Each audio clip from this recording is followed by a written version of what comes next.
Hello friends, मैं संजय और आप सबका एक बार फिर से स्वागत करता हूं। और आज हम लोग डिस्कस करेंगे, ये नेक्स्ट पार्ट है जो कि 7वां पार्ट होगा चैप्टर 1 का, जो कि क्लास 10th की हम लोग साइंस पढ़ रहे हैं, जिसमें से ये प्रश्नावली हम लोगों ने कर लिया था। और ये 2 क्वेश्चन थे, इसको अच्छे से हम लोगों ने नोट डाउन कर लिया था, अच्छे से समझ लिया था। ठीक है, अब बारी आती है अगले टॉपिक की। तो अगला टॉपिक है आपका विस्थापन अपक्रिया, जिसको हम लोग अच्छे से, आज का टॉपिक है विस्थापन अपक्रिया, जिसको हम लोग अच्छे से पढ़ेंगे। तो सबसे पहले देखिए, विधिवत डिटेल से समझने के लिए हमको एक्टिविटी भी यानी क्रियाकलाप भी समझना चाहिए, और उसके एग्जाम्पल और परिभाषाएं तो हम लोग देखेंगे ही। ठीक है, तो एनसीईआरटी बुक है, बढ़िया समझेंगे हम लोग। क्रियाकलाप 1.9 को समझते हैं सबसे पहले। इसमें क्या कहा, लोहे के 3 कील लीजिए। लोहे के 3 कील लेना है। देखिए इसमें आपके चित्र में देख पा रहे होंगे आप, इसमें इन्होंने 2 कील लिया हुआ है, बट इसमें कहा 3 कील लीजिए और उन्हें रेगमाल से रगड़कर साफ कीजिए। रेगमाल एक कागज आता है जिसकी मदद से आप उसको साफ करते हैं तो साफ हो जाता है। उसके ऊपर जो भी जंग वगैरह लगी होती लोहे के ऊपर या फिर कार्बन वगैरह, वो सब दूर हो जाता है। ठीक है, साफ हो जाती है। ए तथा बी से चिन्हित की हुई 2 परखनली लीजिए। ए और बी से चिन्हित की हुई यानी कि जिसमें परखनली ए परखनली बी बताया गया हो, उनको आप बिल्कुल 2 परखनली ले लीजिए। प्रत्येक परखनली में 10 ml कॉपर सल्फेट का विलयन मिला लेना है। किसका? कॉपर सल्फेट का। किसका? कॉपर सल्फेट की ध्यान रखना है। 2 किलो को धागे से बांधकर सावधानी पूर्वक परखनली बी की कॉपर सल्फेट के विलयन में लगभग 20 मिनट तक डुबो कर रखिए। तुलना करने के लिए कील को अलग रखिए। एक अलग से कील रखेंगे और 2 किलो को बांधकर धागे से इस तरह कॉपर सल्फेट में हम लोग डुबा देंगे। इसको 20 मिनट तक, कितने मिनट तक आपको रखना है? 20 मिनट तक आपको डुबा कर रखना है। ठीक है, 20 मिनट तक हम इसको डुबा लेते हैं। और एक इसको कंपेयर करने के लिए, तुलना करने के लिए हम लोग एक अलग से कील यहाँ पास कील एक रख लेंगे हम लोग, जिसको अलग से रख लेंगे कील हम लोग। ठीक है, एक कील बाहर रख लेंगे और 2 कील हम लोग लटका देंगे। तभी तो हमको पता चलेगा कि जो हमने नहीं डुबाया उसमें क्या अंतर है और जो हमने डुबा दिया उसमें क्या फर्क पड़ा है अब उसमें। तो 20 मिनट पश्चात दोनों किलो को कॉपर सल्फेट के विलयन से बाहर निकालिए और फिर परखनली ए तथा बी में कॉपर सल्फेट के विलयन के नीले रंग की तीव्रता की तुलना कीजिए। क्या नीला रंग उसी तरह है कि अलग अलग हो गया है? कॉपर सल्फेट के विलयन में डूबी कीलों के रंग की तुलना बाहर रखी कील से कीजिए और दोनों में अंतर देखिए क्या फर्क पड़ा है। क्या लोहे की जो कील थी वो नीली पड़ गई है, कॉपर सल्फेट की परत चढ़ गई है या नहीं चढ़ी है? तो ये क्रिया हम लोग देखते हैं। ठीक है, कॉपर सल्फेट के विलयन डूबी हुई लोहे की कील इसमें दिखाया गया है। ठीक है, इस चीज को हम लोगों ने देख लिया है। तो चलिए इससे क्या फर्क पड़ता है, क्या रिजल्ट आता है, उसको हम लोग देखते हैं आगे। ये देखिए इसमें क्या था कि आपका ये दिया गया, इसको और अच्छे से हम लोग समझ लेते हैं। ये देखिए लोहे की कील है, ये कॉपर सल्फेट के विलयन से बाहर निकाली गई लोहे की कील है। ठीक, अंतर फर्क साफ नजर आ रहा है। ये पहले की कील है और ये हमने क्या किया था, कॉपर सल्फेट के विलयन डुबाया था उसका है। ये देखिए इसमें कॉपर सल्फेट का विलयन परखनली ए है, ये परखनली बी है। ठीक है, इसमें अब क्या हो गया है, नीलापन कम है। परखनली स्टैंड अभिक्रिया मिश्रण। ठीक है, अच्छा, प्रयोग से पहले तथा उपरांत लोहे की कील तथा कॉपर सल्फेट के विलयन की तुलना कर सकते हैं। ये पहले कॉपर विलयन था, अब ये बाद में जब लोहे की कील डुबाने के पश्चात जो बचा वो अलग से है। ठीक है, यानी उसका नीलापन कम हो गया, पहला आंसर आपको मिल गया। दूसरा इसमें क्या है कि इसका कलर बदल चुका है। क्या हो चुका है? इसका कलर बदल चुका है, यानी लोहे की कील कॉपर सल्फेट से क्रिया जरूर कर ली है। ठीक है, अब देखते हैं हम लोग लोहे की कील का रंग भूरा क्यों हो गया, भूरा हो गया, किस तरह का?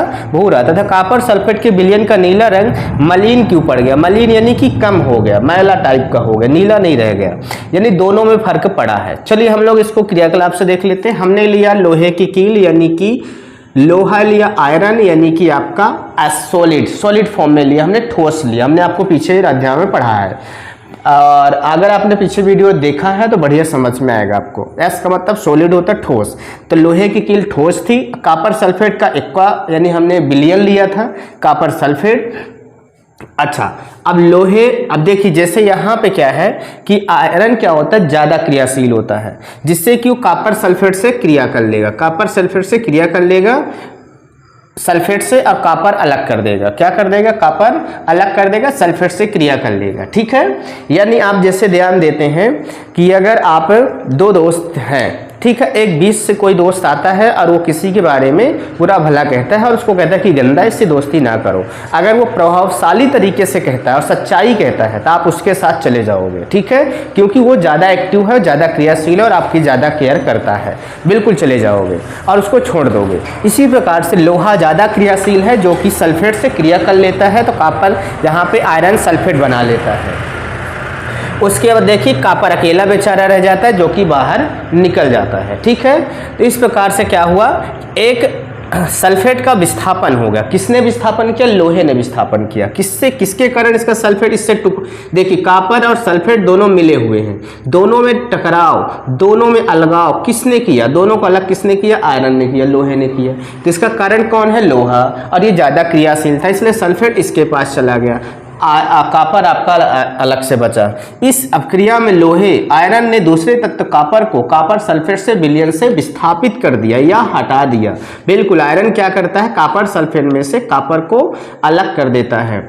इस अपक्रिया को विस्थापन अपक्रिया कहते हैं, जिसमें एक तत्व दूसरे तत्व विलयन में से यानी मिश्रण में से किसी तत्व को अलग कर देता है या एक को अपने मिला लेता है और एक को अलग कर देता है, उसको हम विस्थापन अपक्रिया कह सकते हैं। इसकी परिभाषा और भी सुटेबल बनाई जा सकती है जिससे हम लोग आगे बात करेंगे, ठीक है, बिल्कुल। अच्छा, इसके और अपक्रिया देख लेते हैं हम लोग। तो यहाँ पे आपने देखा कि यहाँ पे केवल एक तत्व का यानी एक इसका सल्फेट का इसके साथ क्रिया हुआ, कॉपर बस अलग हुआ, यानी कि एक अलग हुआ। ये अकेला है बेचारा, क्या है? अकेला है, बिल्कुल। ये दो हैं तो इसको टुकड़े कर दिया, इसको भिड़का दिया, इसको अलग कर दिया दोनों को, बिल्कुल ठीक है, जैसे रियल लाइफ में भी होता है सबके साथ। अच्छा, और देखते हैं जिंक दिया गया है, प्लम्बम, सीसा, ये सभी क्रियाशील धातु हैं। आयरन भी था, जिंक भी है और ये प्लम्बम आपका लेड भी है, ये लेड होता है, ठीक है।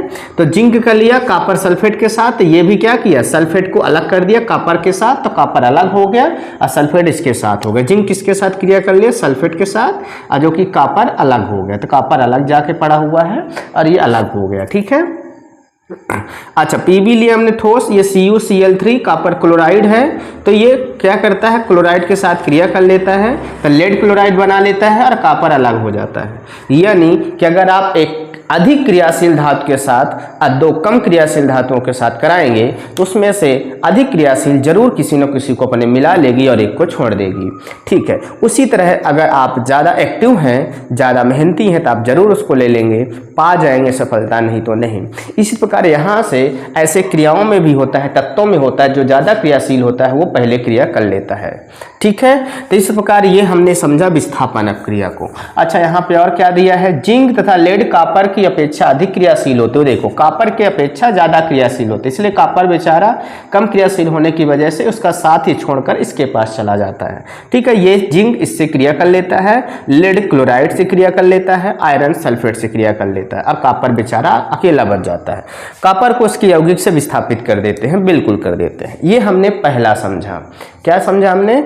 ये विस्थापन पढ़ा हमने, विस्थापन में किसी एक को अलग किया जा रहा है, तो बिल्कुल यहाँ पे।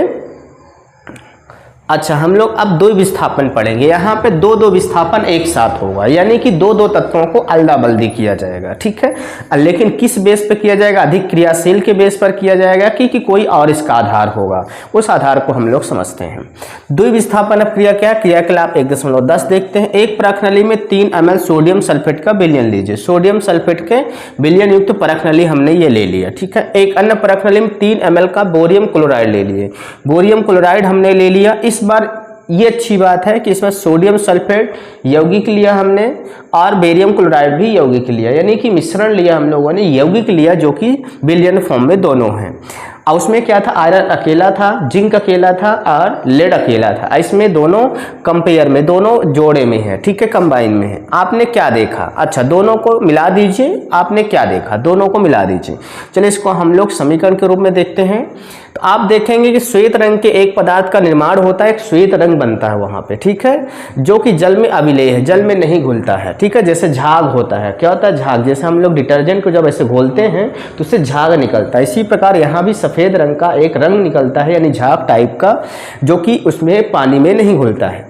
इस अभिलेय पदार्थ को अवक्षेप कहते हैं। क्या कहते हैं? जो अभिलेय पदार्थ होता है जल में नहीं घुलता उसको क्या कहते हैं? अवक्षेप कहते हैं। जिस अपक्रिया में अवक्षेप का निर्माण होता है उसे अवक्षेपण अपक्रिया कहते हैं। एक अपक्रिया का यहाँ भी इसको टिक कर लेना है आपको, ये बहुत अच्छी यहाँ पे परिभाषा आपको मिली, आप सब्जेक्ट में पूछ सकता है या फिर आपसे डायरेक्टली 2 नंबर में पूछा जा सकता है। जिस अपक्रिया में अवक्षेप का निर्माण होता है उसे अवक्षेपण अपक्रिया कहते हैं। ठीक है, ये भी आपको मिल गया यहाँ से। चलिए यहाँ पे हम देख लेते हैं, हमने परख नली में क्या लिया था? सोडियम सल्फेट लिया था, बेरियम क्लोराइड लिया था। सोडियम सल्फेट और बेरियम क्लोराइड लिया था। इसमें देखिए डबल तत्व है, इसमें भी डबल है, इसमें डबल है, इसमें डबल। वैसे तो सल्फर ऑक्सीजन अलग अलग है, लेकिन सल्फेट और सोडियम, सोडियम सल्फेट दो है, सोडियम और सल्फेट 1 2, बेरियम और क्लोराइड 2 हैं। और उसमें क्या था? आयरन अकेला था और डबल था 1। ठीक है, तो इसमें क्या करता है? इसमें सोडियम ये हमारा प्लस आयन होता है और ये माइनस होता है, बेरियम प्लस होता है, क्लोरीन माइनस होता है। ठीक, अभी जो मिले हुए हैं ये प्लस माइनस यानी आयनों से जुड़े हुए हैं। किससे जुड़े हुए हैं? आयनों से जुड़े हुए हैं। ठीक है, इसी प्रकार क्या करता है? जब द्विविस्थापन होगा तो प्लस, ये प्लस माइनस आप कब जानेंगे? जब इलेक्ट्रॉनिक विन्यास आप जानेंगे। आगे हम आपको ये सिखाएंगे कि कैसे हमको पता चलता है कौन धन आयन है कौन ऋण आयन है। ठीक है, अगर वो एस ब्लॉक का तत्व है तो धन आयन होगा, अगर पी ब्लॉक का है तो ऋण आयन होगा। ये चीज़ बिल्कुल, और उसमें हम लोग इलेक्ट्रॉनिक विन्यास के द्वारा भी जान जाते हैं कौन ऋण आयन है और कौन धन आयन है। जिसके पास एक्स्ट्रा इलेक्ट्रॉन होता है वो दान करता है यानी धन आयन बन जाता है, और जो इलेक्ट्रॉन को ग्रहण करता है वो ऋण आयन होता है। ठीक है, इलेक्ट्रॉनिक विन्यास पे पता चल। जैसे हम आपको एग्जाम्पल बता देते हैं, जैसे सोडियम का होता है 11 होता है, इसका हम करेंगे इलेक्ट्रॉनिक में 2 8 और 1 हो गया। ठीक है, क्लोरीन का हमने देखा 17 होता है। क्या होता है? परमाणु क्रमांक 17, 2 8 और 7 बचा, 8 2 10 7 17, 8 2 10 1 11। ठीक है, इलेक्ट्रॉनिक विन्यास होगा, इसको हम लोग आगे सीखेंगे। ठीक है, अभी हमने आपको हिंट के लिए बता देते हैं। तो देखिए इसके पास 1 अधिक है, और जबकि तीसरी कक्षा के लिए 8 चाहिए, 2 8 8 18 18 32 32, तो यहाँ पे 8 चाहिए, जबकि इसके पास 1 है, 7 की कमी है। इसके पास 7 है, 1 की कमी है। तो बताओ 1 ढूंढना आसान होगा कि 7 देना आसान होगा? 1 ढूंढना आसान होगा, और इसको 7 ढूंढना कठिन होगा, जबकि 1 देना आसान होगा।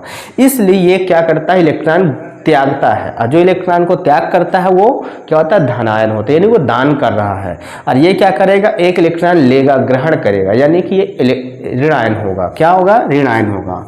और ये एस ब्लॉक का है और ये पी ब्लॉक का तत्व है। ठीक है, बिल्कुल। तो यहाँ पे अब क्या करेगा? सोडियम जो है वो प्लस है और क्लोरीन से क्रिया कर लेगा, ये 2 मिलाएंगे, सोडियम क्लोराइड। क्या बनाया? सोडियम क्लोराइड बन गया। ठीक है, और यहाँ पे देखिए बेरियम प्लस है, सल्फेट माइनस है, तो बेरियम और सल्फेट का जोड़ा बनेगा, बेरियम सल्फेट बन जाएगा। ठीक है, तो एक बना बेरियम सल्फेट और एक बना सोडियम क्लोराइड। बाकी बैलेंस बनाने के लिए 2 4 ये सब चीज़ें लगानी पड़ती, इसको हमने पिछले वीडियोज में आपको ऑलरेडी बता रखा है। ठीक है, तो ये चीज़ें यहाँ पे क्रिया होंगी। तो यहाँ पे आयन के द्वारा एक कहेगा बेटा हम प्लस हैं तुम माइनस हो, क्या हो? जैसे ये एग्जाम्पल देखिए। अब यहाँ पे हम अगर 2 मार्कर ले लेते हैं, दोनों मार्कर आपस में नहीं फंसाया जा सकते हैं, क्योंकि इसको फंसाने के लिए इसमें रिक्त स्थान है, खाली जगह है। देखिए यहाँ पे इसमें ये आराम से फंसाया जा सकता है, यानी कह सकते हैं एक प्लस और एक माइनस, इसमें स्पेस चाहिए, इसमें स्पेस है। ठीक है, और इसमें ये देखिए फंस गया आराम से। 2 मार्कर को आपस में फंसाएंगे, ढक्कन को अलग कर देंगे, बिल्कुल नहीं फंसेंगे। सही है ना?